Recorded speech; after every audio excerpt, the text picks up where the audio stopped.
बाके बिहारी तेरी आरती गाओ, गिरधर तेरी आरती गाओ, बाके बिहारी तेरी आरती गाओ, आरती गाओ तारे तुमको रिझाओ, आरती गाओ तारी तुझको रिझाओ, आरती गाओ तारे आपको मनाओ, आरती गाओ प्यारे आपको मनाओ, बाके बिहारी तेरी आरती गाओ, बाके बिहारी तेरी आरती गाओ।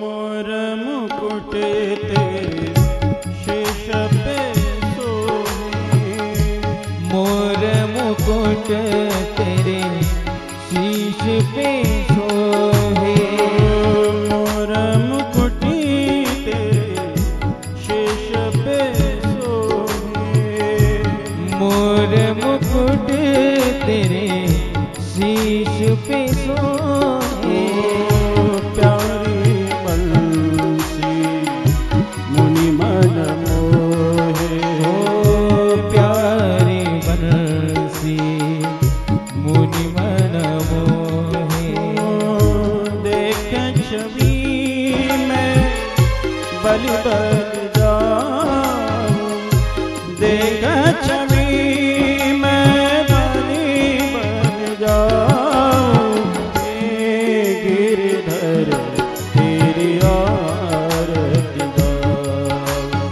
बाके बिहारी तेरी आरती गाऊं।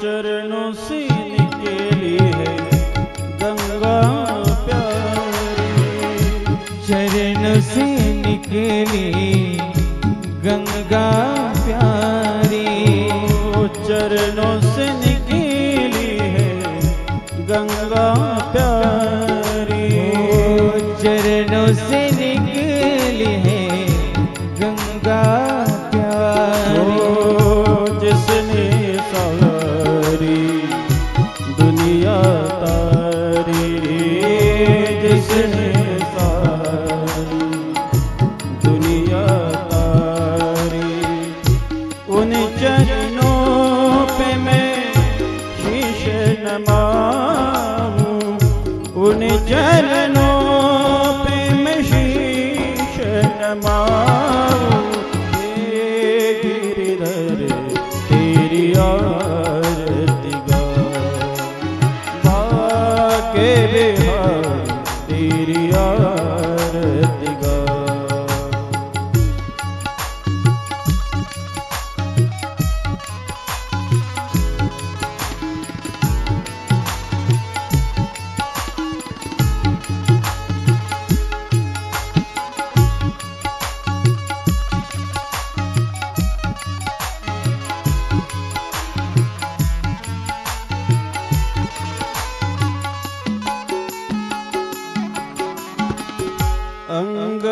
विराजे वृष भानु दुलारी। अंग विराजे वृष भानु दुलारी। अंग विराजे वृष भानु दुलारी।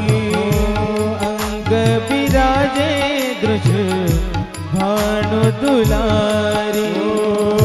जो वृंदावन की अधिकारी। जो वृंदावन की अधिकारी। वास सदा वृंदावन पाऊं। वास सदा वृंदावन पाऊं। हे गिरिधर तेरी आरती गाऊं। बाके बिहारी तेरी आरती गाऊं। आरती गाऊं प्यारे तुमको रिझाऊं। आरती गाओ प्यारे तुमको रिझाओ। बाके बिहारी तेरी आरती गाऊं। कुंज बिहारी तेरी आरती गाऊं। रास बिहारी तेरी आरती गाऊं।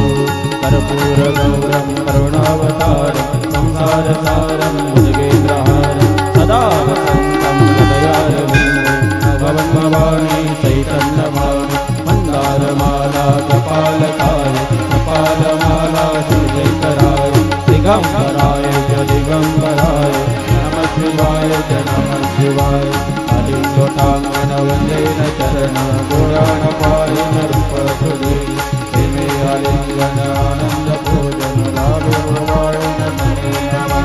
त्वमेव माता पिता त्वमेव त्वमेव बन्धुः सखा त्वमेव तमेव विद्यागुणं तमेव तमेव सर्वं मम देव देव। आहेन माता वसुदेव पितात्मरावा प्रकृति स्वभाव।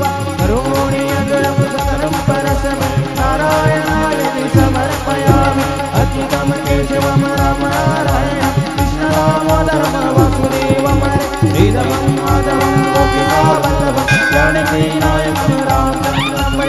हरे राम राम राम हरे हरे हरे कृष्ण कृष्ण हरे हरे हरे राम हरे। बंसी विभूषित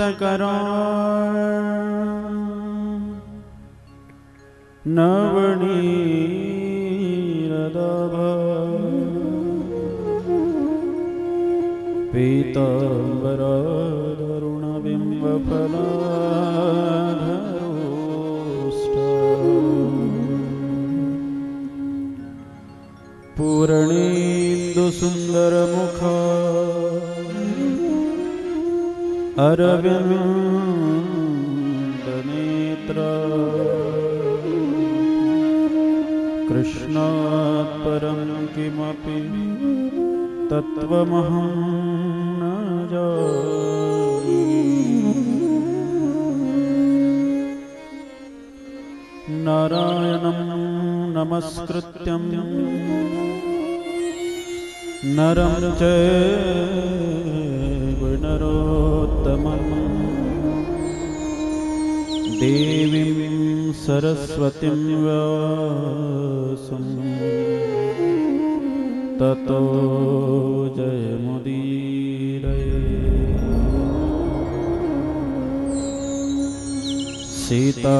सीतानाथ समारम्भा श्रीरामानन्दाय मध्यमा अस्मदाचार्यपर्यन्ता वन्दे गुरु परम्परा। श्री राधा मेरो स्वामिनी मैं राधे तेरो दास। जन्म जन्म जन्म मोहि दीजियो श्री वृंदावन जय जय श्री राधारमणी जय जय नवल किशोर जय गोपी चितचोर प्रभु जय जय माखन चोर समचरण सरोजम सांद्र नीलांबुदाभं जगन्निहितपाणिं वन्दनं वन्दनानां तरुणतुलसीमालां कञ्जरं कञ्जनेत्रं सदयधवलहासं विठ्ठलं चिन्तयामि योऽन्तः प्रविश्य मम वाचमिमां प्रसुप्ता सञ्जीवयत्यखिलशक्तिधरस्वधाम्ना अन्यांशहस्तचरणश्रवणत्वगादीन् प्राणान्नमो भगवते पुरुषाय तुभ्यं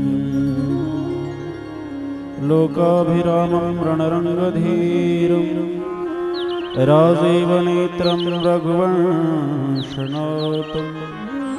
कारुण्यरूपं करुणाकरन्तं श्रीरामचन्द्रं शरणं प्रपद्ये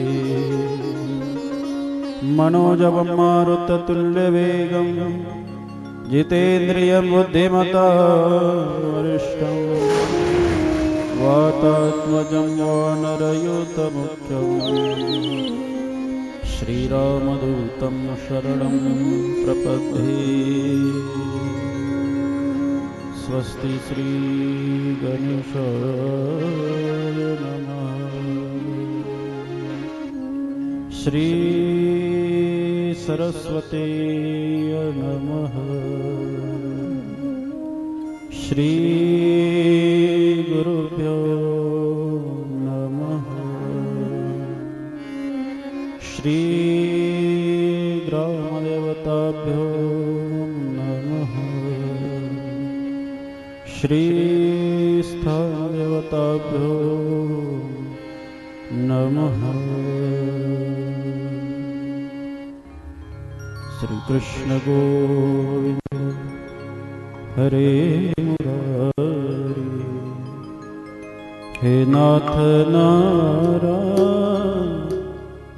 वासुदेव श्री कृष्ण गोविंद हरे मुरारी हे नाथ नारायण वासुदेव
वासुदेवा हे नाथ नारायण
नहीं नाम कभी तुम्हारा, भूलू नहीं नाम कभी तुम्हारा।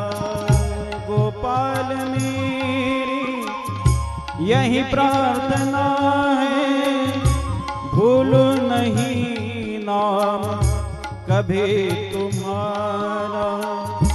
निष्काम हो के मैं दिन रात गाऊं, निष्काम हो के मैं दिन रात गाऊं।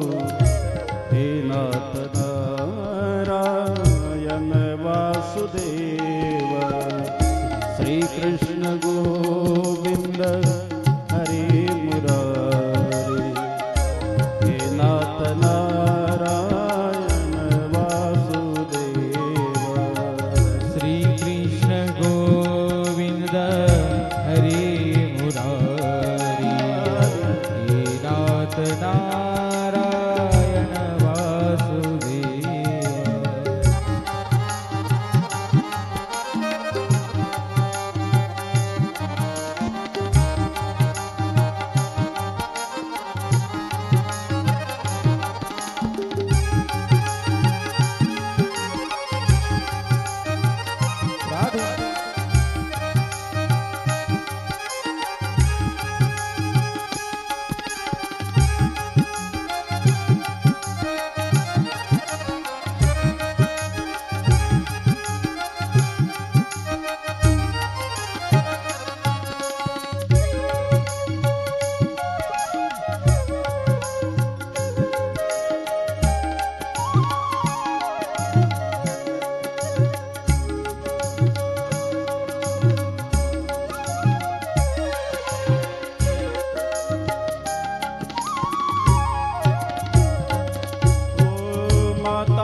जागो उठो मोहन नींद खोलो, जागो उठो मोहन नींद खोलो।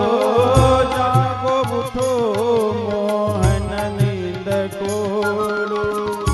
गाय रमाते तुमको पुकारे, गाय रमाते तुमको पुकारे। हे नाथ नारायण वासुदेव, बोलो श्री कृष्ण गोविंद हरे मुरारी। हे नाथ नारायण वासुदेव, श्री कृष्ण गोविंद हरे मुरारी। हे नाथ नारायण वासुदेव। जय हो।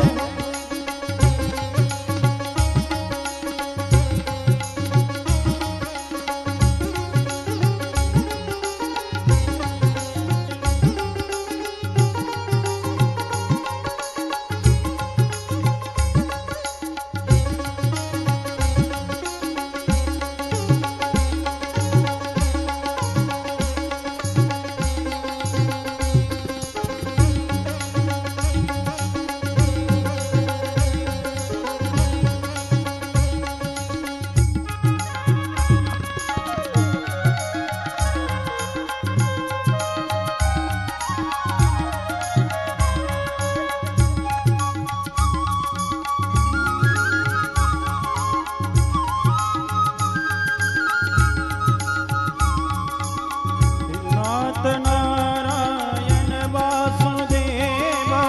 हे नाथ नारायण वासुदेव, हे नाथ नारायण वासुदेव। हे नाथ नारायण वासुदेव, हे नाथ नारायण वासुदेव। हे नाथ नारायण वासुदेव, हे नाथ नारायण वासुदेव। हे नाथ नारायण वासुदेव, हे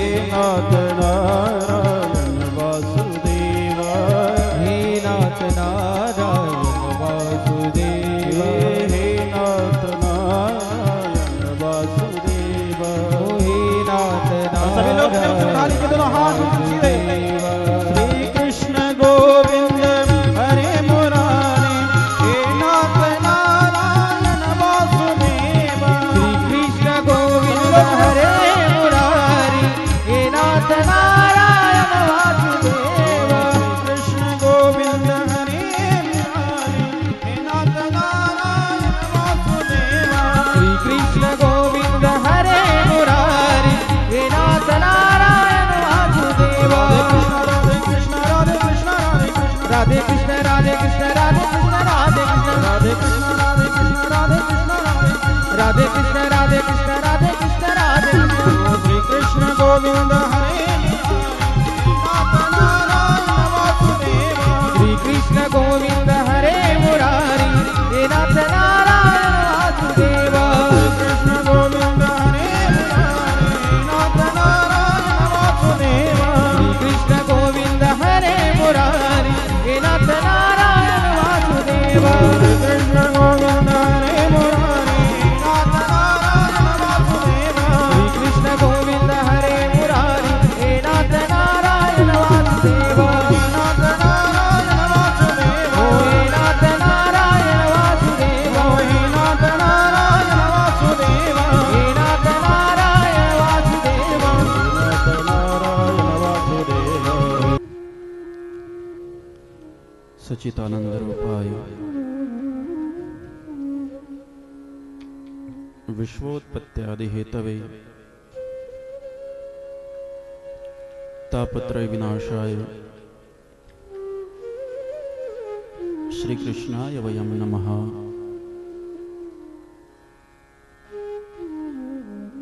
परम मंगलमय परात्पर अखिलेश्वर तडिंदित विनंदित पीतांबरधारी अकारण करुणावरुणालय बालकृष्ण जी की प्रतिमयी वांगमूर्ति श्रीमद् भागवत कथा परमपिता परमेश्वर की असीम अनुकंपा से बाके बिहारी जी लाल के दिव्य कृपा से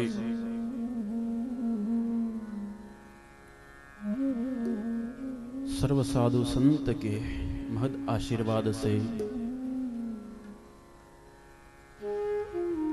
आप समस्त भक्तों के भक्तिपूर्ण आग्रह से हमारे पावन देश की रक्षा करते हुए अपने प्राणों को न्यौछावर करने वाले भारत मां के वीर सपूत शहीद संजय सिंह राजपूत इनके स्मृति उपलक्ष्य में यह दिव्य धार्मिक अनुष्ठान पता चला कि इस महाराष्ट्र में आज तक सबसे ज्यादा अंतिम यात्रा को गर्दी हो तो जिसे सिंह कह के पुकारा जाता है ऐसे हमारे बाला साहेब ठाकरे, और इसके बाद सबसे ज्यादा किसी के अंत्येष्टि को ज्यादा गर्दी हो तो वो हमारे वीर सपूत संजय सिंह राजपूत है।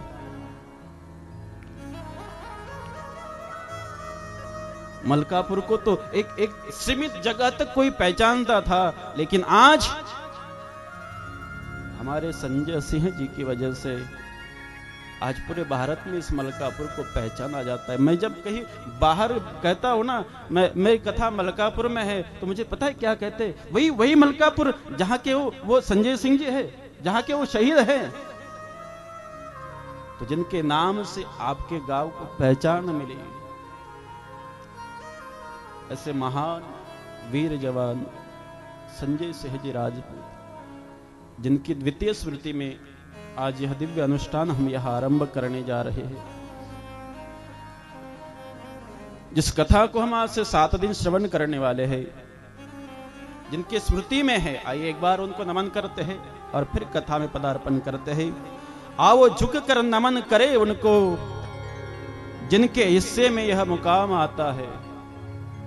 आओ झुककर प्रणाम करे उनको जिनके हिस्से में यह मकाम आता है। खुश नसीब होते हैं वो लोग जिनका खून देश के काम आता है, जिनका खून देश के काम आता है। आज यह दिव्य अनुष्ठान हम आरंभ कर रहे हैं, जिस कथा को हम श्रवण पान करने जा रहे हैं उस कथा का नाम है श्रीमद् भागवत। और उस श्रीमद् भागवत कथा का आज शुभारंभ है। और किसी भी धार्मिक अनुष्ठान को हम तब तक आरंभ नहीं कर सकते जब तक तीन बातें एकत्रित ना आए। एक इच्छा, दूसरी प्रयत्न और तीसरा भगवान की कृपा। जब ये तीनों बातें एकत्रित होती है और तब जाकर कहीं हमें भागवत कथा या किसी धार्मिक अनुष्ठान को आरंभ करने का अवसर मिलता है। पहले तो इच्छा होनी चाहिए, सबसे पहले इच्छा होनी चाहिए। दुनिया में बहुत सारे अमीर लोग हुए प्यारे, इतने सारे किती पैसा आहे त्याचं त्याला कळत नाही, एवढा पैसा अमाप पैसा असतो, पण तरी सुद्धा त्याला भागवत कथा करावसी इच्छा निर्माण होत नहीं। पहली बात तो मन में इच्छा हो कि हम भागवत कराए। आज हमारे जजमान जी, हमारे राजू भैया, जब पिछले वर्ष उनके मन में चल रहा था कि 1 साल हो गया मेरे भाई ने इस देश के लिए अपनी जान न्यौछावर करी, उनको याद करें। अब उनकी स्मृति में क्या करे, तो मन में आया कि कहीं दान करते हैं, कुछ अन्न दान करते हैं, कुछ अर्थ दान करते हैं। लेकिन फिर मन में आया, अरे अन्नदान, अर्थदान, इन सबसे बड़ा दान है ज्ञान दान। क्योंकि अन्नदान से आपकी क्षुधा तृप्त होती है, अर्थदान से आपकी गरीबी दूर होती है, लेकिन ज्ञान दान से आपका यहलोक और परलोक दोनों तृप्त हो जाते हैं प्यारे। इसलिए ज्ञान दान बहुत श्रेष्ठ है। और इसलिए क्यों ना हम उनको स्मृति करते हुए, उनको याद करते हुए हम ज्ञानदान करें। तो ज्ञानदान कैसा करे, तो कहने लगे कि श्रीमद् भागवत जैसा और कोई नहीं। और इसीलिए श्रीमद् भागवत कथा कराने का आयोजन उनके मन में संकल्प हुआ। एक संकल्प, दूसरी क्रिया आणि तीसरी भगवत कृपा। नुसतं मनामध्ये इच्छा निर्माण झाली की आपल्याला भागवत कथा करायची, नुसतं इच्छा निर्माण झाल्याने भागवत कथा होत नसतं। मग ती भागवत कथा करण्याकरता इच्छा निर्माण झाल्यापासून आजच्या दिवस पर्यंत केलं जातं त्याला म्हणतात प्रयत्न, उसे कहते हैं क्रिया। मग ते महाराजांना निमंत्रण द्यायचं असेल, साऊंडवाल्याला सांगायचं असेल, कलाकाराला बोलवायचं असेल, कीर्तनकारांच्या तारखी घ्यायच्या असेल, पॉम्पलेट छापायचे असेल, ते लावायचे असतील, बॅनर काढायचे असतील, जागा साफ करायचे असतील, काही सामान आणायचं असतील, पूजन करायचं असेल, आतापर्यंत जे केलं गेलं त्याला म्हणतात क्रिया। परंतु महाराज आता इच्छा झाली, क्रिया झाली, मग इच्छा आणि क्रिया एकत्रित आली म्हणजे भागवत होईल का? नाही नाही।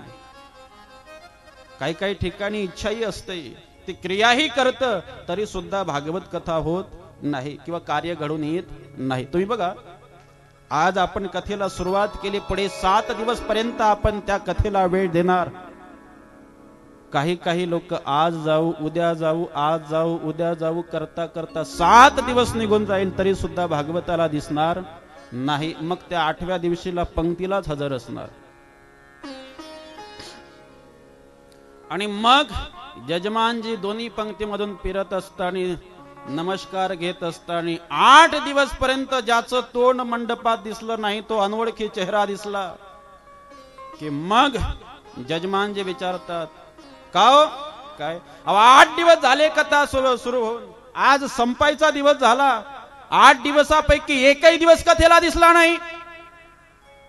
त्यावेळेला तो सांगतो, अहो राजू भाऊ, बरंच येण्याचा प्रयत्न केला, मनात खूप इच्छा होती, रोज ऐकायचो. अहो खूप सुंदर भागवत आहे, खूप सुंदर भागवत आहे, गेलो पाहिजे, ऐकलो पाहिजे, रोज इच्छा असायची. आणि म्हणून मी रोज कामावरून लवकर यायचं, बरोबर 12ला घरी पोहोचायचो. 12 ते 12:30 पर्यंत जेवण करायचं आणि 12:30 ते 1 पर्यंत तयारी करून आता जायचं, अशी इच्छा निर्माण व्हायची. पण मग लगेच विचार करायचा, 1 वाजता कथा सुरू होणार आहे ना, मग अर्धा तास आराम केलेलं काय वाईट आहे. म्हणून असं समजून मी गादीवरती पडायचो आणि पडल्या पडल्या झोप लागायची. 7 दिवस झोपेत निघून गेले, मला येता आलं नाही. आता मला एक सांगायचं आहे, मी भागवताला जाणार म्हणून 12 वाजेपर्यंत त्याने कार्य आटोपले आणि मी आज भागवताला जाणार, हे त्याची काय आहे? इच्छा. मी सांगतोय ते लक्षात येतं ना? मराठी हिंदी चालेल ना? तेच म्हणतो. लक्षात नाही आलं तर मग मला इथून गेलेलं बरं, कळतं ना? मी आज भागवत कथेला जाणार म्हणून 12 वाजेपर्यंत जो आपले कार्य आटपून टाकायचा, जाणार अशी इच्छा निर्माण करायचा. ही काय झाली? इच्छा. ती इच्छा पूर्ण करण्याकरता तो आपले सकाळपासून दुपारचे 12 पर्यंत सर्व कामं आटपायचा, जेवण करून तयार व्हायचा. हे काय आहे? क्रिया. मी 3 गोष्टी सांगत आहे: इच्छा, क्रिया आणि भगवत कृपा. मी जाणार हे इच्छा, जायेपर्यंत केलेलं कार्य ही क्रिया किंवा प्रयत्न. पण इच्छाही आहे, क्रियाही केली, प्रयत्नही केला, तरी सुद्धा 7ही दिवस तो भागवताला येऊ शकला नाही. याचं कारण काय? त्याच्यावरती भगवंताची कृपा नाही. म्हणून महाराज, जोपर्यंत भगवंताची कृपा होत नाही तोपर्यंत इच्छा असूनही चालत नाही, प्रयत्न असूनही चालत नाही. त्याकरता भगवंताची कृपा असावं लागतं. या ठिकाणी या राजपूत परिवारामध्ये श्रीमद भागवत करायची इच्छा निर्माण झाली. ते इच्छा पूर्ण करण्याकरता आजपर्यंत प्रयत्न केला आणि त्या प्रयत्नावरती भगवंताची कृपा झाली. परिणाम आज हे धार्मिक अनुष्ठान या ठिकाणी आरंभ झालेला आहे. महाराज, याला काही आधार आहे का? गोस्वामी तुलसीदासजी रामकथेमध्ये आधार देतात. मनुष्याच्या जीवनामध्ये जर सत्संग लाभत असेल तर ती भगवंताची कृपा आहे. गोस्वामी तुलसीदास जी बड़े प्रेम से लिखते हैं, हे जी बिनु सत्संग विवेक न होई, बिनु सत्संग विवेक न होई, राम कृपा बिनु सुलभ न होई, राम कृपा बिनु सुलभ न होई। राम सिया राम सिया राम सिया राम, राम सिया राम सिया राम सिया राम, राम सिया राम सिया राम सिया राम, राम सिया राम सिया राम सिया राम। मंगल भवन अमंगल हारी, मंगल भवन अमंगल हारी, द्रवहु सुदशरथ अजिर बिहारी, द्रवहु सुदशरथ अजिर बिहारी, सिया राम मैं सब जग जानी, करहु प्रणाम जोरि जुग पानी, सिया राम जन्मधारी, करहु प्रणाम जोरि जुग पानी, मंगल भवन अमंगल हारी। द्रवहु सुदशरथ जीर बिहारी। राम सिया राम जय जय राम। राम सिया राम जय जय राम। राम सिया राम जय जय राम। राम सिया राम जय जय राम। बाबा तुलसी जी बड़े प्रेम से लिखते हैं, बिनु सतसंग विवेक न होय। बिना सत्संग के जीवन में विचार नाम विवेक कभी आ नहीं सकता। आज ज्याच्या त्याच्या जीवनातून विचार हा खालच्या दर्जाला गेलेला आहे। आज आम्ही एकमेकांची मन दुखवतो कारण विचार करत नाही। आज लोक काय खाव याचा विचार करत नाही। कळत न कळत महाराज आमच्या हाताने किती पाप होतंय विचार। काय करावं, कसं राहावं, कसं बोलावं, कुठं जावं, काय ऐकावं, या सर्व गोष्टीचा विचार आमच्या जीवनातून संपूर्ण गेलेला आहे। मग महाराज तो विचार येईल कुठून? विचाराचं मार्केट नाही बाबा। जगामध्ये सर्व वस्तू मिळेल, पण एखाद्या दुकानात गेल्यानंतर तुम्ही म्हणाल का अहो एखादा किलो विचार द्या? विचाराचं मार्केट आहे। विचार मिळणार नाही का? मिळेल। विचार हे साधू संतांच्या संगतीने राहत। विचार साधू संतांच्या पदरात राहत। म्हणून संत तेथे विवेका असनेची। गोस्वामी तुलसीदास सांगतात, बिनु सत्संग विवेक न होई। लेकिन वह सत्संग यदि आपके जीवन में आता है तो समझ लेना आज हमारे ऊपर भगवान की कृपा बरस रही है। राम कृपा बिनु सुलभ न सोई। आप कहते होंगे नहीं हम आज भागवत कथा सुनने के लिए आए। नहीं प्यारे, आप कभी कुछ नहीं कर सकते, आप कभी भागवत कथा नहीं सुन सकते। महाराज तो हम क्या कर रहे हैं यार? आप घर में थे, पत्रिका देखी और पता चला 7 तारीख से दोपहर 1 बजे से हमें भागवत कथा है, हमें सुनने जाना है।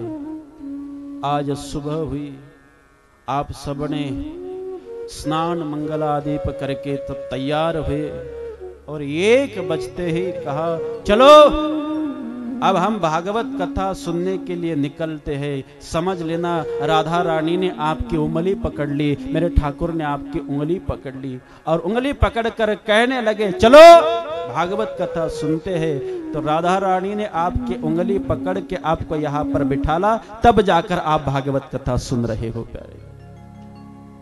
हम कुछ नहीं कर सकते। भगवान कहते हैं मैं जब कर रहा हूं तब ये सब हो रहा है।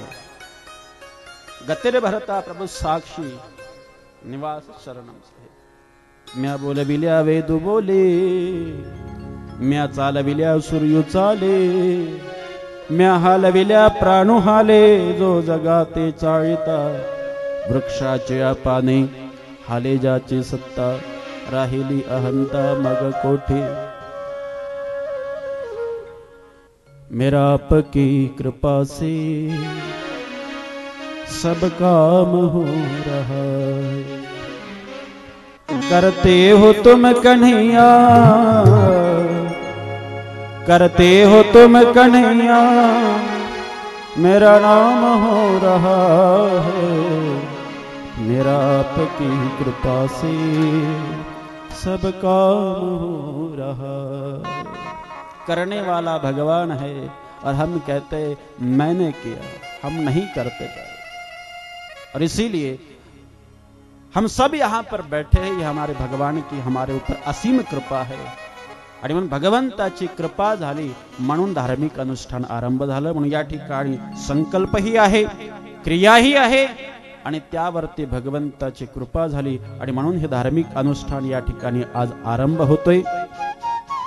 ज्या भगवंताचा ज्या भागवत कथेला आम्ही 8 दिवस पर्यंत 7 दिवस पर्यंत आमच्या जीवनातला अमूल्य वेळ देणार आहोत, त्या भागवताला आरंभ करतात. आणि कुठलंही धार्मिक अनुष्ठान आरंभ करताना आपल्या आराध्य देवतेला वंदन केल्या जातं. भागवत कथा प्रत्यक्ष भगवान श्रीकृष्ण ज्यांचा अवतार आहे. श्रीमद भागवताख्योयम प्रत्यक्ष कृष्ण एवही. आणि म्हणून श्रीमद भागवताला कृष्ण स्वरूप म्हणून भगवान कृष्णाला वंदन करतात. वंदन करत असताना भगवंताला 3 प्रकारचे विशेषण दिलेले आहेत की सच्चिदानंद रूपाय विश्वोत्पत्त्यादि हेतवे कि सच्चिदानंद रूपाय विश्वोत्पत्त्यादि हेतवे कितापत्रय विनाशा श्री कृष्णाय वयं नमः. भगवान कैसे है 3 विशेषण देकर बताया गया है. भगवान सत है, भगवान चित है, भगवान आनंद स्वरूप है.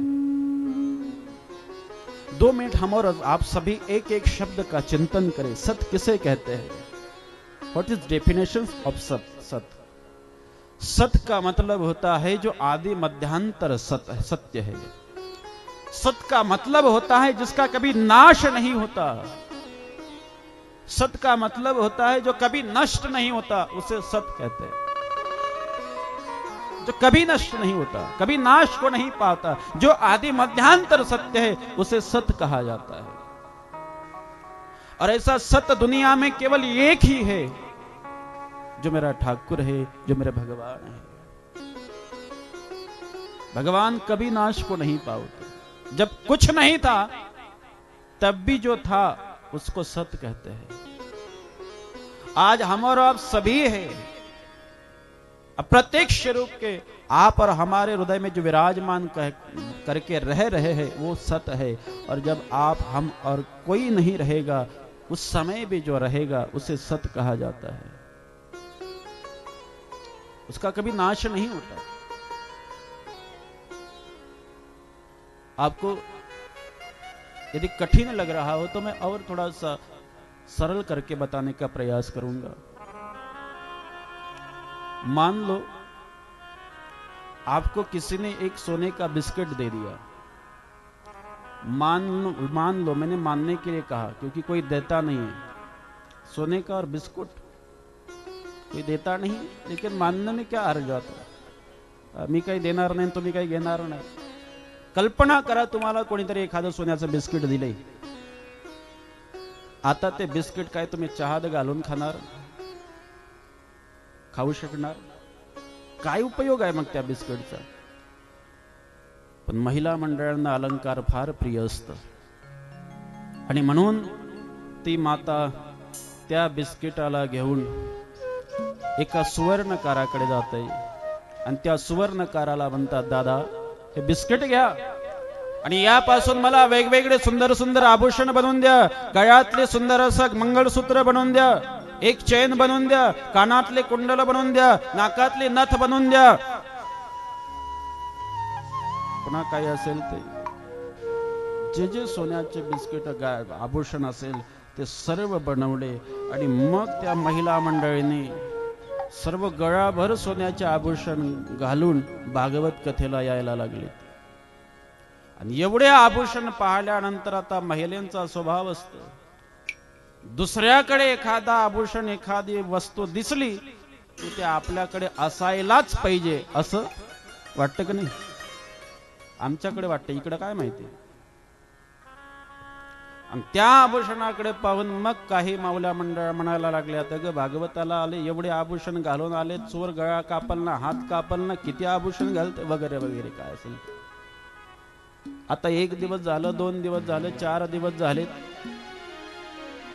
4 दिवसानंतर 4थ्या दिवशी भगवान कृष्णजींचा प्रगट महोत्सव. भरगच्च गर्दी, त्या गर्दीमध्ये एवढे आभूषण घालून हे आले.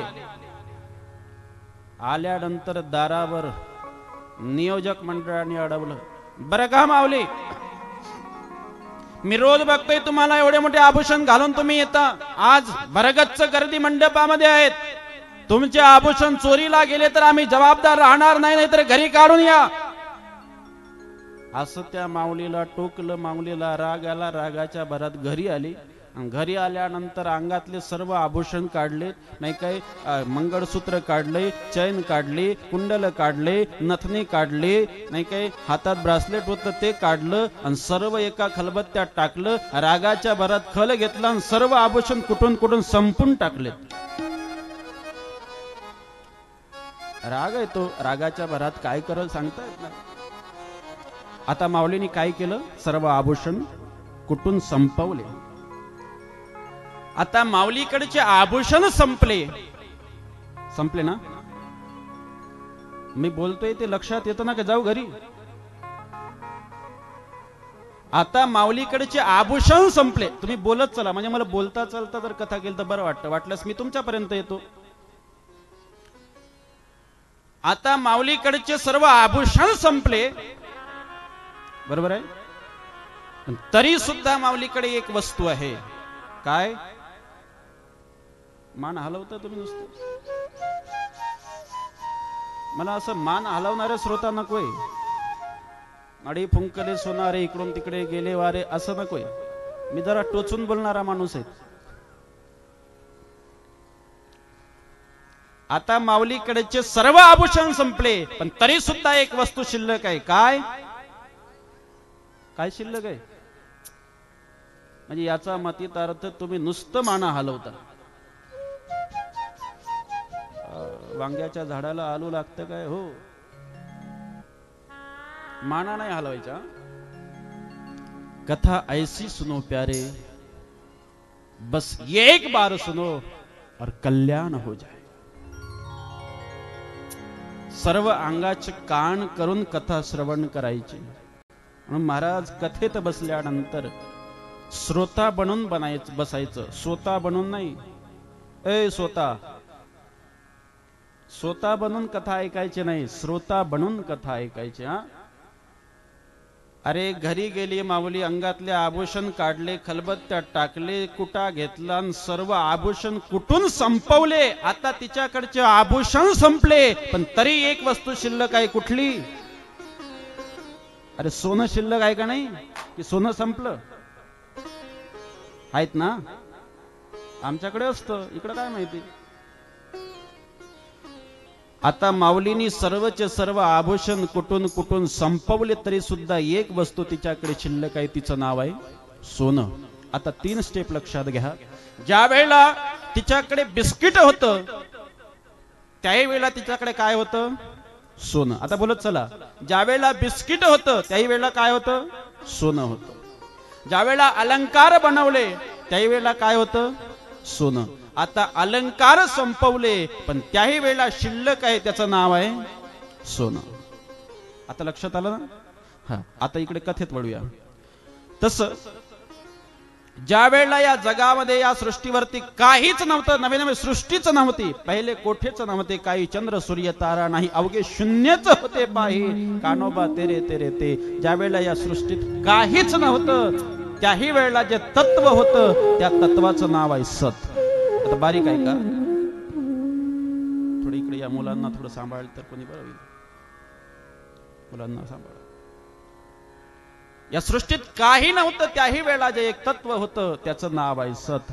आता तुम्ही आम्ही सृष्टीमध्ये प्राणी जलचर सर्व आहे, याही वेळेला जे तत्व आहे त्याचं नाव आहे सत. आणि ज्या वेळेला तुम्ही आम्ही नसणार, पृथ्वी नसणार, आकाश नसणार, त्याही वेळेला जे तत्व असणार, त्या तत्वाचं नाव आहे सत. जे कधीही नष्ट होत नाही, त्याला सत असं म्हटलं जातं. भगवान सत आहे. भगवंताला सत हे विशेषण दिलेलं आहे. भगवंताला दुसरं विशेषण दिलेलं आहे चित. चित म्हणजे प्रकाश. भगवान स्वयं प्रकाशमान आहे. ज्या वेळेला आकाशामध्ये पौर्णिमेच्या दिवशी, शरद पौर्णिमेला आकाशाने पूर्ण कलेने विकसित झालेला चंद्र ज्या वेळेला आम्ही बघतोय ना, त्यावेळेला त्या चंद्राकडे पाहून लोक त्या चंद्राची स्तुती करतात.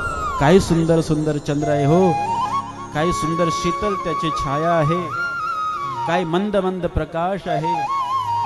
पण तो प्रकाश चंद्राचा आहे का? नाही. चंद्र हा स्वयंप्रकाशमान नाही. तो चंद्र ज्याच्या प्रकाशाने प्रकाशित आहे त्याला चित असं म्हटलं जातं. सूर्य ज्याच्या प्रकाशाने प्रकाशित आहे त्याला चित असं म्हटलं जातं. सूर्य स्वयंप्रकाशमान नाही. तो सूर्य सुद्धा ज्या देवापासून प्रकाश घेतो त्याला चित म्हटलं जातं. आमचा परमात्मा स्वयंप्रकाशमान आहे. आणि तिसरं भगवंताला नाव दिलेलं आहे, विशेषण दिलेलं आहे आनंद. भगवान कशा आहे? आनंद स्वरूप आहे. आनंद म्हणजे काय? आज का यह जीव किसी में भी आनंद ढूंढता रहता है. प्यारे, आनंद ढूंढने के लिए कि न जाने कहां कहां जाता है. कोई आनंद ढूंढने के लिए डिस्को में जाता है, कोई आनंद ढूंढने के लिए थिएटर में जाता है, कोई आनंद ढूंढने के लिए पिकनिक पे जाता है और वहां पे पैसा सब खर्चा करके वापस आता है और मुंह लटकाए बैठ जाता है. मेहमान आते, अरे क्यों मुंह लटका? कुछ नहीं महाराज, मन नहीं लग रहा था, गोवा घूमने के लिए गया था, पैसा खर्चा हुआ, आनंद नहीं मिला. कोई मूवी देख के बाहर आते हैं, मुंह लटका हुआ रहता है. अरे क्यों, क्या हुआ? कुछ नहीं महाराज, 500 रुपए का टिकट खरीद कर मूवी देखने के लिए गया, सोचा था आनंद आएगा, लेकिन मूवी बोर थी. मिला आनंद? नहीं मिला. हम आनंद खाने में ढूंढते हैं, हम आनंद परिवार में ढूंढते हैं, हम आनंद समाज में ढूंढते हैं, हम आनंद घर में ढूंढते हैं, हम आनंद पत्नी में ढूंढते हैं, हम आनंद बेटे में ढूंढते हैं. अरे ये तो सब दुख के राशि है, यहां से कहां आनंद मिलेगा? आनंद जहां है वहां तो तू मुंह नहीं करना चाहता, वहां से तो तू लेना नहीं चाहता, वहां तो जाना नहीं चाहता. क्या आपको संसार में कभी आनंद मिल सकता है? नहीं. आपने आनंद की परिभाषा अलग कर दी, इसलिए लगता है थोड़ा सा आनंद है. आनंद का अर्थ होता है जो प्राप्त होने के बाद और जब किसी और चीज की इच्छा मन में ना हो, उसका नाम है आनंद. जब आनंद मिल जाता है तो और किसी चीज की लालसा नहीं रहती, और कुछ चीज मुझे चाहिए ये इच्छा नहीं रहती. जहां आपके सभी इच्छाओं का हनन हो जाए वही आनंद है. लेकिन हमने आनंद की परिभाषा क्या कर दी? कई हमें अच्छा भोजन मिल जाए तो 2 रोटी ज्यादा खा के पेट से हाथ घुमा के कहते, अरे वाह महाराज क्या भोजन मिला है, आज तो आनंद आ गया. अच्छा, आनंद आ गया तो रात को भोजन नहीं करेगा क्या? इसके बाद कभी खाना नहीं खाएगा? सुबह आनंद आ गया, रात को उसको भोजन ना दो तो झगड़ा करने लगता है, अरे मुझे भूख लगी है, भोजन खाने को कुछ दो. बचा आनंद. तो महाराज ये संसार में हमें मिलता है वो क्या है? वो आनंद नहीं है. एक तरफ से उसको आप सुख कह सकते हो, क्योंकि सुख आप पैसों से खरीद सकते हो, आनंद आप पैसों से नहीं खरीद सकते. प्यारे, किसी के पास बहुत पैसा है, इतना कि उसको पैसों का हिसाब रखने के लिए मैनेजर रखना पड़ता है. इतनी गाड़ियां है कि एक दिन एक गाड़ी में बैठे तो 1 साल लग जाए उस गाड़ी में बैठने के लिए. इतनी गाड़ियां है, इतना रहता है कि क्या खाए, हर दिन का एक नया मेनू रहता है उसका. लेकिन फिर भी उसके चेहरे की तरफ देखो, मुंह लटका हुआ रहता है. दरवाजे पे देखो तो गाड़ियों का सेट रहता है, घर पर देखो तो सोफे का सेट रहता है, लेकिन फिर भी हमेशा अपसेट रहता है. उसके पास पैसा है, आनंद नहीं है. क्यों नहीं है? क्योंकि आनंद आप पैसे से नहीं खरीद सकते, सुख कदाचित आप पैसे से खरीद पाओ. एक जगह की सच्ची घटना मैं बताता हूँ आपको। मैं एक जगह कीर्तन करने गया, और जब कीर्तन करने गया तो एक बहुत बड़ा व्यक्ति मेरे पास आया। वो कहने लगा, महाराज मैंने आपका कीर्तन सुना, अच्छा लगा, मेरे ऐसी एक दिली तमन्ना है, आप मेरे घर भोजन के लिए पधारो। आता आमचं असं असतं, ज्या ठिकाणी आम्ही गेलोय सर्व आमच्या त्या यजमानाच्या ताब्यात असते। आम्ही त्यांना सांगतोय, बाबा मी स्वतःहून कुठेच जाऊ शकत नाही, तुला जर घरी न्यायचं आहे तर त्या यजमानाकडे जा, त्यांना विचारा, आणि त्यांनी जर मला पाठवलं तर मग मी येईल। आणि मग तो व्यक्ती त्या यजमानाकडे गेला, सांगितलंय, महाराज मला महाराजांना घरी घेऊन जावंसं इच्छा आहे, महाराजांचे पाय माझ्या घराला लागले तर बरं होईल। तर आम्ही म्हणतो, आमच्या पायानं आमचं बरं नाही, तुझं काय बरं होणार आहे? लोकांची इतकी अंधश्रद्धा असतात महाराज। काही काही लोक तर इतके असतात, काही काही लोक महाराज पाय धुतात ना, त्या पायाचं तीर्थ पितात महाराज। अरे ते कुठून आलं, काय आलं, त्याचं तीर्थ तू घेतय? तीर्थ फक्त देवाचं आणि संताचं। जन्माला आलेल्या मनुष्य देहाची एवढी पात्रता नाही, त्याला तीर्थ होईल। चरणामृत केवळ भगवान। म्हणून येरा गबाळाचं तीर्थ पेत जाऊ नका, त्याचंही वाईट होईल, तुमचंही वाईट होईल। म्हणून डोळे उघडायचे। महाराज एक दिवसचं जेवण आमच्याकडे असू द्या। यजमानजींनी सांगितलं, महाराज उद्या जा तुम्ही त्यांच्याकडे। ठीक आहे। आणि मग दुसऱ्या दिवशी त्यांच्याकडे जाण्याचा कार्यक्रम, आमच्या सर्व कलाकारांना घेऊन आम्ही जेवण करण्याकरता त्यांच्याकडे गेलो। आणि गेल्यानंतर श्रीमंत व्यक्ती, आणि श्रीमंत व्यक्तीचं गेट कधीच उघडं मिळणार नाही। आलं का लक्षात? श्रीमंत व्यक्तीचं दार कधीच उघडं मिळणार नाही, ते नेहमी बंदच असणार। आणि मग त्याचं ते गेट बंद, त्या गेटवरती मोठी अशी पाटी लिहिलेली होती। त्या पाटीवरती एक छोटंसं कुत्र्याचं पिलू होतं, ज्याचं जीभ बाहेर काढलेलं होतं, आणि पुढे लिहिलेलं होतं, कुत्र्यापासून सावधान। आम्ही तेवढं वाचलं, लांब गेलो। नाही काय म्हटलं, कुत्र बित्र असेल तर कोण 14 इंजेक्शन बेंबीत लावत, त्यापेक्षा दूर राहिलेलं बरं। लांब गेलो। कार्यकर्ते आले, महाराज काव लांब आलात? अहो पाटी वाचा ना। काय झालं? अहो लिहिलंय तिथं, काय कुत्र्यापासून सावधान। हो।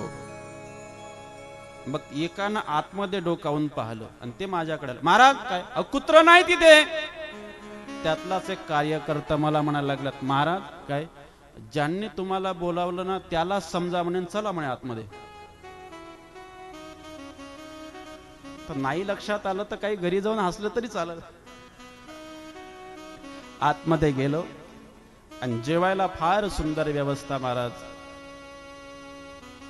ज्ञानोबा तुकोबारायांच्या कृपेमुळे महाराष्ट्रभर आज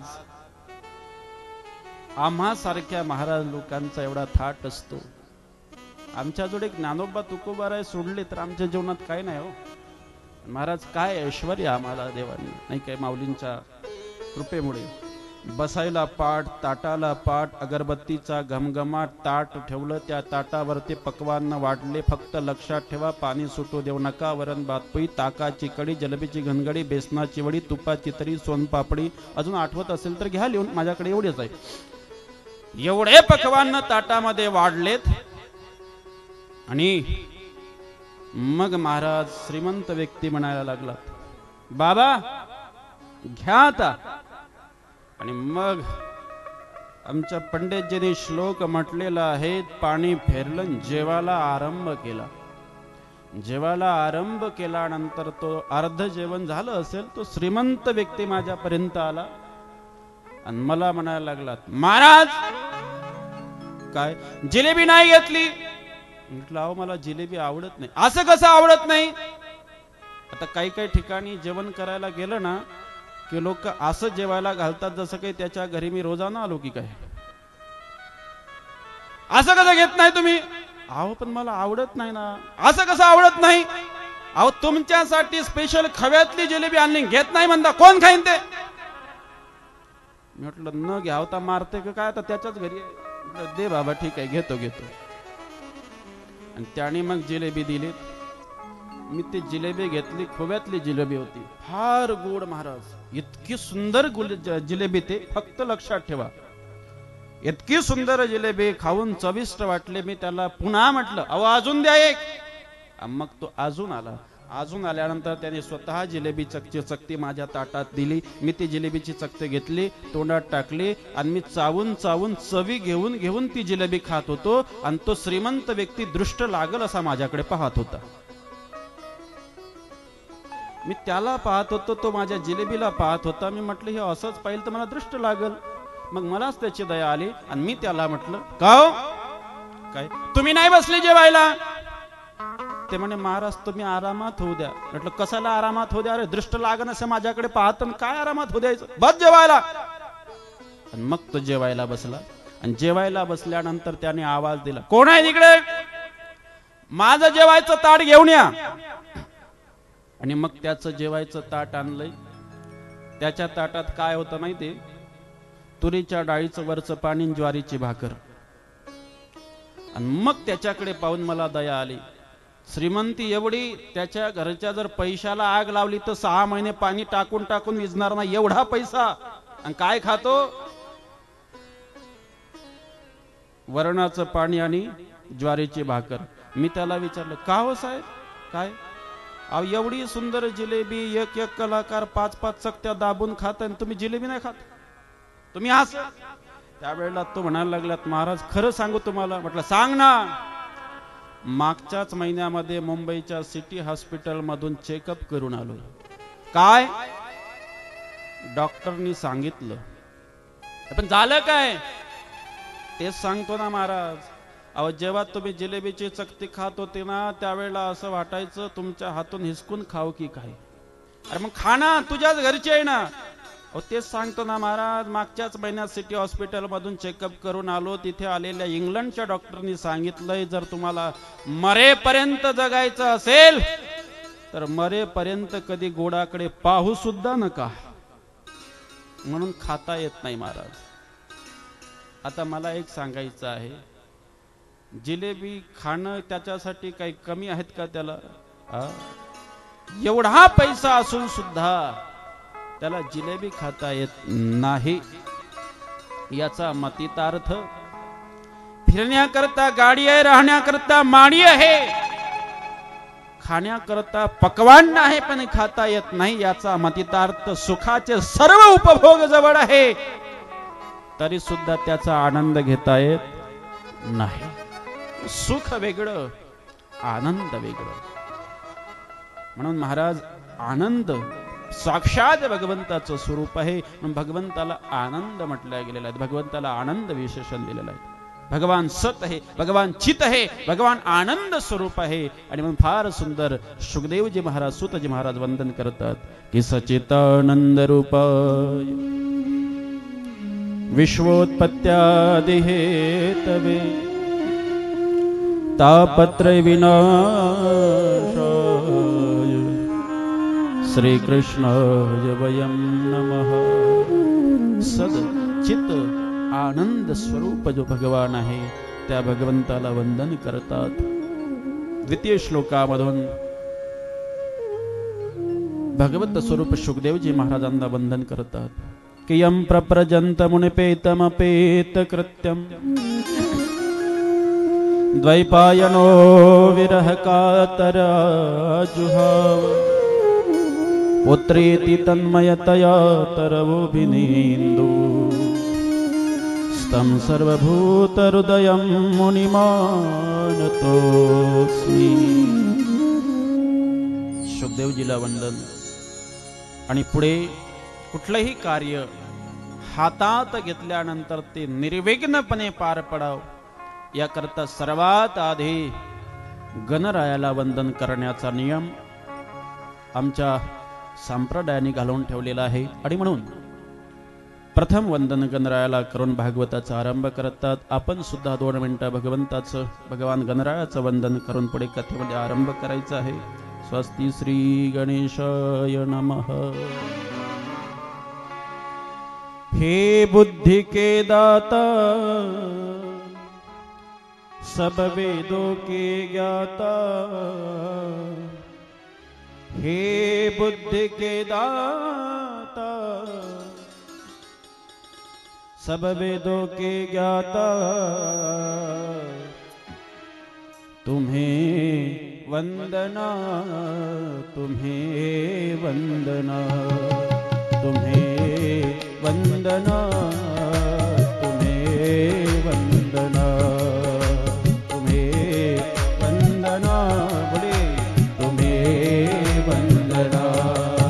हे बुद्धि के दाता, सब वेदों के ज्ञाता, हे बुद्धि के दाता, सब वेदों के दाता, हे बुद्धि के दाता, सब वेदों के ज्ञाता, हे बुद्धि के दाता, सब वेदों के दाता, तुम्हें वंदना, तुम्हें वंदना, तुम्हें वंदना। सभी लोग आइए प्रेम से, तुम्हें वंदना।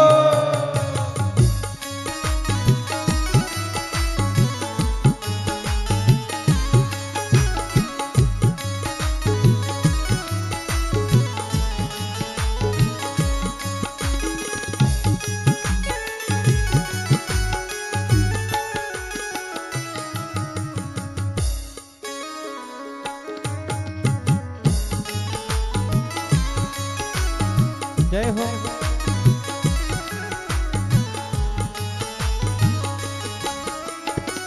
और सभी लोग मेरे साथ गाएंगे, बहुत प्यारा भजन है। सभी लोग, आप सभी ने भी यहाँ आज आरंभ किया, अगले 7 दिन तक इस कथा को आपको सुनना है। तो भगवान गणेश जी को सभी लोग कहेंगे कि हे भगवान, अगले 8 दिन तक हमारे जीवन में कोई विघ्न ना आए, और इसी तरह हम 8 दिन तक कथा सुने। ऐसा सभी लोग भगवान को प्रार्थना करेंगे। और बहुत प्यारा भजन है, मेरे साथ सभी लोग गाएंगे कि एक दंत दयावंत चार भुजाधारी, एक दंत गाइए सभी। दयावंत चार भुजाधारी, एक दंत दयावंत चार भुजाधारी, एक दंत दयावंत चार भुजाधारी, माथे पे सिंदूर सोहे मुझसे सवारी, माथे पे सिंदूर सोए मुझसे की सवारी, माथे पे सिंदूर सोहे मुझसे सवारी, माथे पे सिंदूर सोए मुझसे की सवारी, मैया तुम्हें झुलावे हो, गौरा तुम्हें झुलावे, मैया तुम्हें झुलावे, रेशम के पलना, तुम्हें वंदना, तुम्हें वंदना, तुम्हें वंदना, तुम्हें वंदना।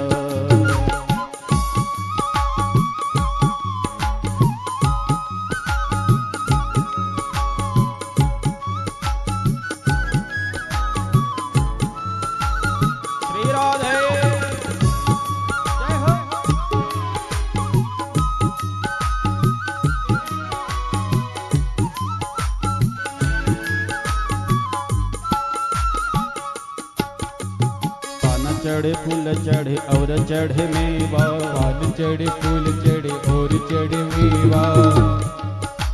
मुझे लगता है आपको याद नहीं, भजनों के बोल याद नहीं, याद है? अरे बड़े प्यारी आरती आप तो गाते हो ना, जय गणेश जय गणेश, वही तो है सर। तो सभी लोग प्रेम और भाव से देखिए, भजनों में बैठे हो ना तो खाली हाथ नहीं बैठना चाहिए। इसलिए गम की दुनिया है प्यारे, नजराना छोड़ दो। ध्यान से सुनना, गम की दुनिया है प्यारे, नजराना छोड़ दो, और बैठे हो भागवत में तो शर्माना छोड़ दो। उठा लीजिए दोनों हाथ। श्री राधे।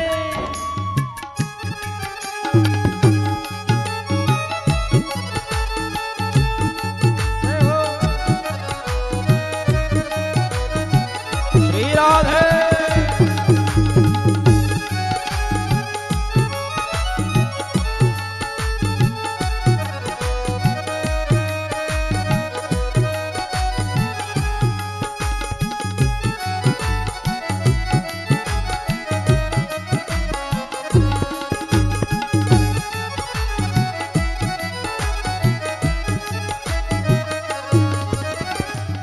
चढ़े फूल चढ़े और चढ़े मेवा, पान चढ़े फूल चढ़े और चढ़े मेवा, पान चढ़े फूल चढ़े और चढ़े मेवा, पान चढ़े फूल चढ़े और चढ़े मेवा, लडवन का भोग लगे संत कर सेवा, लडवन का भोग लगे संत कर सेवा, लडवन का भोग लगे संत कर सेवा, लडवन का भोग लगे संत कर सेवा। भोले बाबा तुम्हें बुलावे हो,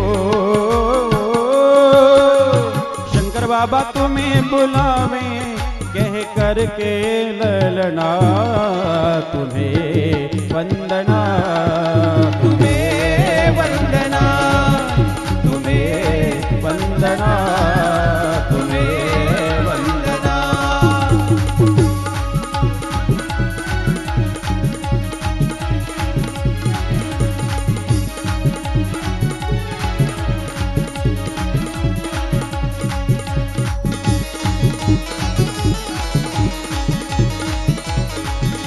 हरि बोल।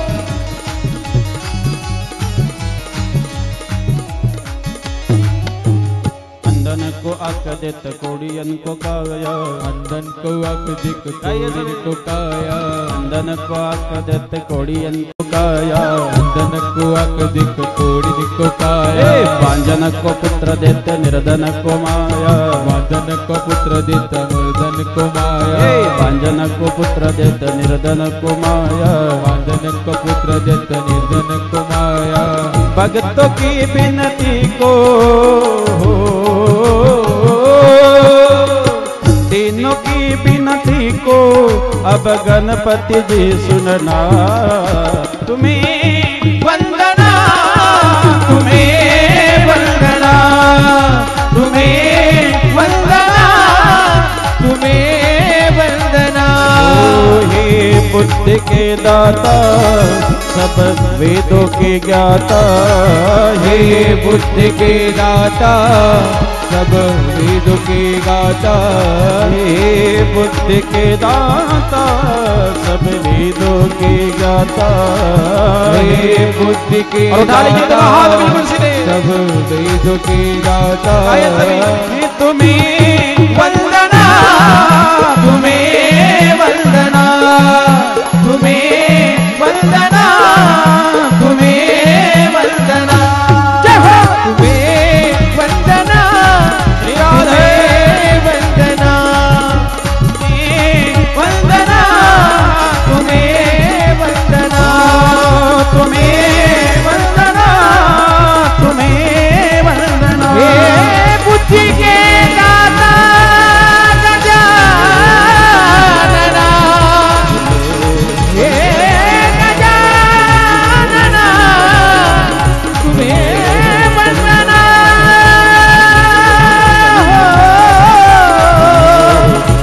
हे वंदना,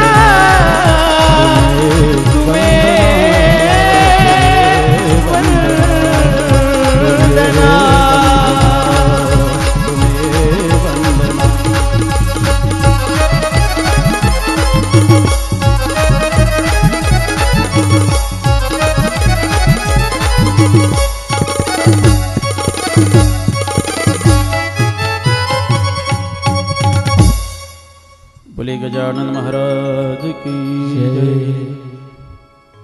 हे बुद्धि के दाता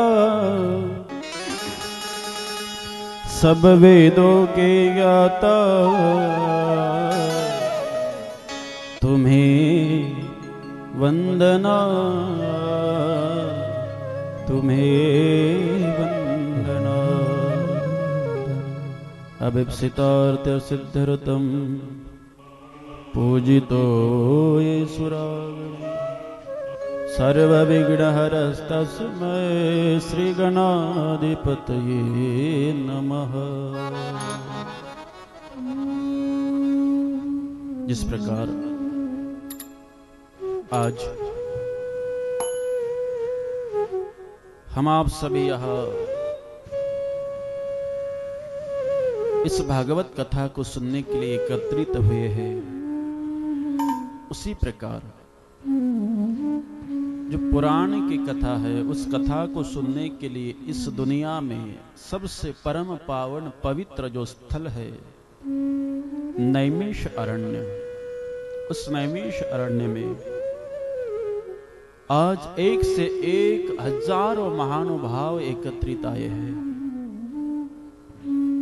किसी की उम्र 50 साल की है, किसी की उम्र 50,000 साल की है।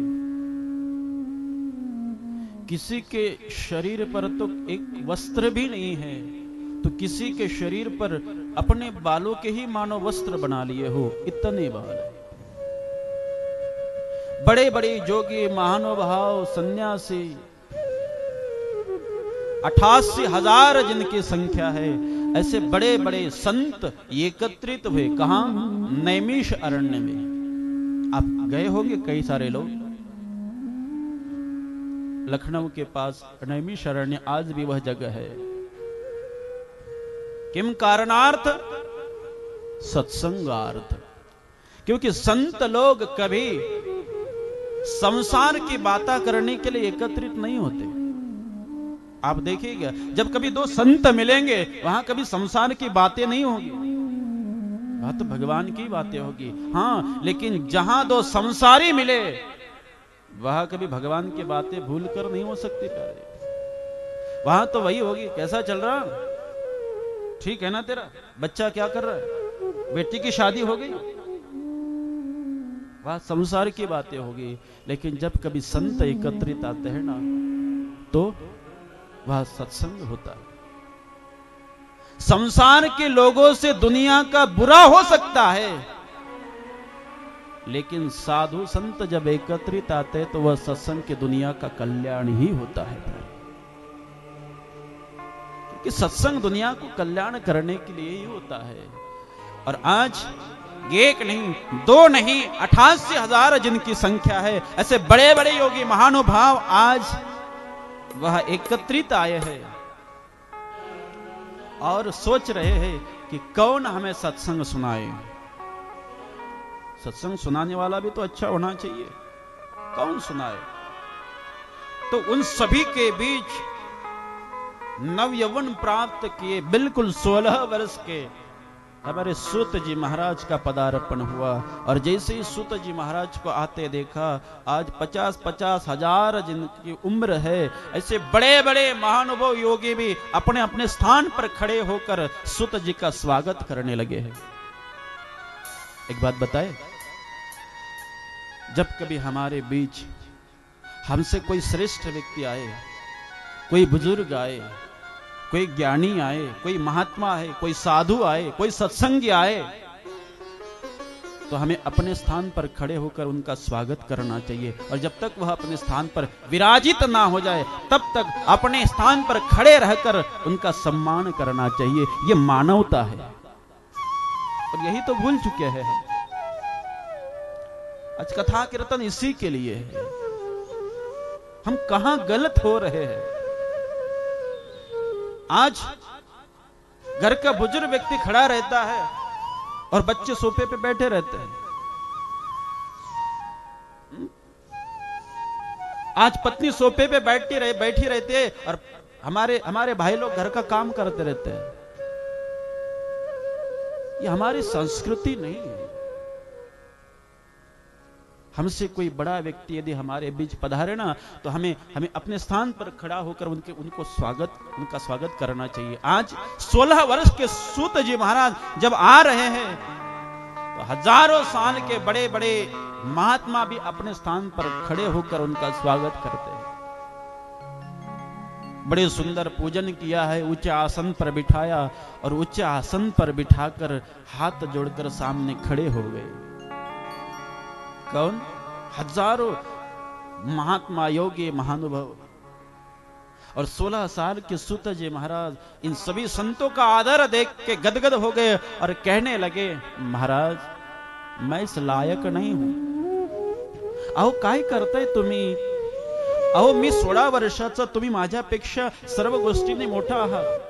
वयाने, धनाने, मानाने, सर्व गोष्टीने तुम्ही माझ्यापेक्षा मोठा आहात, आणि मी तुमच्यापेक्षा लहान, तुमच्या लेकरासारखा आहे। मला असा आदर देता तुम्ही, मला एवढ्या मोठ्या स्थानावरती बसवता। मैं इस लायक नहीं हूं, मैं बहुत छोटा हूं। तो पता है सामने बैठे एक महात्मा ने क्या कह दिया, छोटा बड़ा। आपको पता है सूत जी बड़ा किसे कहते हैं? तो बड़े की व्याख्या बताते हैं कि धन वृद्धा बल वृद्धा, कि धन वृद्धा बल वृद्धा, आयुर्वृद्धा तथैव च, किते सर्व ज्ञान वृद्धस्य किंकराशस्य किंकरा। कोई धन से बड़ा होता है, धन से बड़ा, धन वृद्धा। कोई बल से बड़ा होता है, एका लंगोटावरती हजारों मल्लांना पाणी पाजण्याची ताकद एखाद्याकडे असते, बलवृद्धा। आयुर्वृद्धा तथैव च, कुछ उम्र से बड़े होते हैं। हमारे घर में कोई बुजुर्ग हो 80 साल 90 साल 95 साल, आयुर्वृद्धा, वो आयु से बड़ा है। लेकिन पता है बड़ा किसे कहते हैं? किसे महाराज? कोई धन से बड़ा है, कोई विचार से बड़ा है, कोई उम्र से बड़ा है, लेकिन किते सर्व ज्ञान वृद्धस्य, उन सभी से वो बड़ा है जो ज्ञान से बड़ा।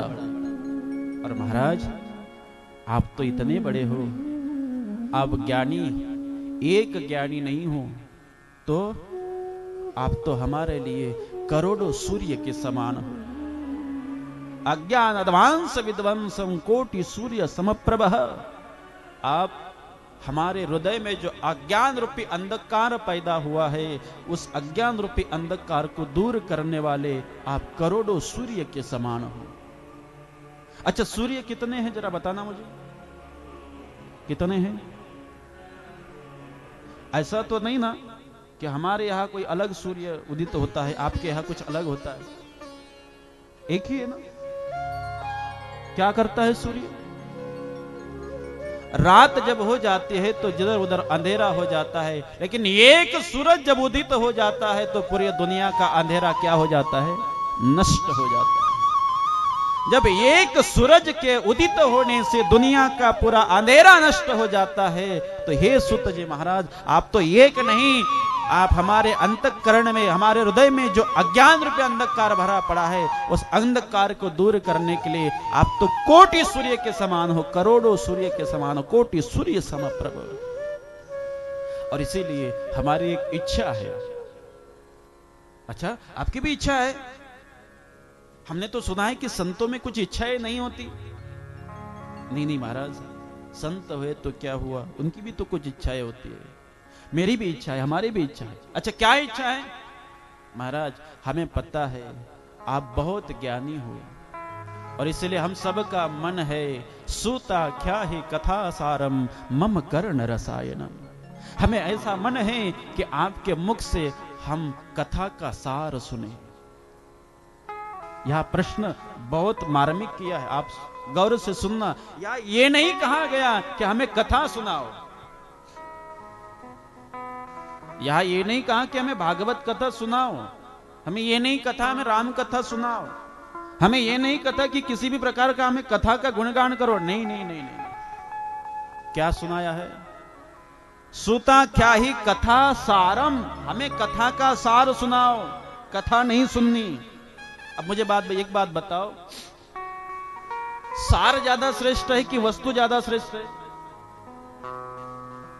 क्या श्रेष्ठ है? सार। अच्छा दूध महंगा है कि मक्खन महंगा है? दूध, मक्खन। क्यों?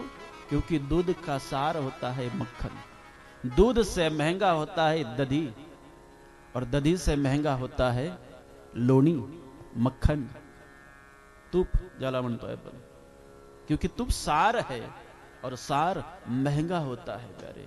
इसलिए हमको कथा नहीं सुनना, हमको कथा का सार सुनाओ। अब किसी ने प्रश्न किया क्यों जी महाराज वो कौन से जॉब पे जाते थे जिनको कथा सुनने के लिए समय नहीं था?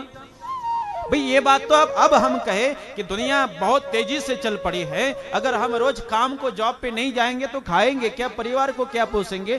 तो हम कथा नहीं सुन सकते, समय नहीं दे सकते। लेकिन वो तो फक्कड़ बाबा थे ना, तो उन्होंने कथा क्यों नहीं सुनी? उन्होंने अपने लिए नहीं सुनी प्यारे, उन्होंने आपके लिए कहा गया है। ये सवाल उनके लिए नहीं, उनका तो जीवन ही सत्संगी है। उन्होंने आपके लिए कहा है। उनको पता था कि कलयुग आने वाला है और कलयुग का मानव इतना व्यस्त हो जाएगा कि उनको भगवान के लिए समय नहीं मिलेगा, वो भगवान की कथा नहीं सुन पाएगा। और यदि भगवान की कथा नहीं सुनोगे तो फिर आपका उद्धार कैसे होगा?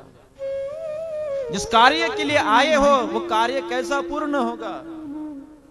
और इसीलिए उनको पता था कि कलयुग का मानव बहुत व्यस्त होगा, लेकिन कम समय में भी कलयुग के मानव को भगवान की भक्ति मिले, मुक्ति मिले, इसलिए ऐसा कुछ उनके लिए छोड़ के जाए कि कम से कम समय में कलयुग का मानव भी अपने अपने गंतव्य तक, भगवान तक पहुंच पाए। और इसीलिए सुनाया गया, हमें कथा नहीं सुननी, कथा का सार सुनना है। अब मुझे, मैं पूछूंगा आपको, क्या आप कथा सुनने के लिए समय दे सकते हो? पक्का?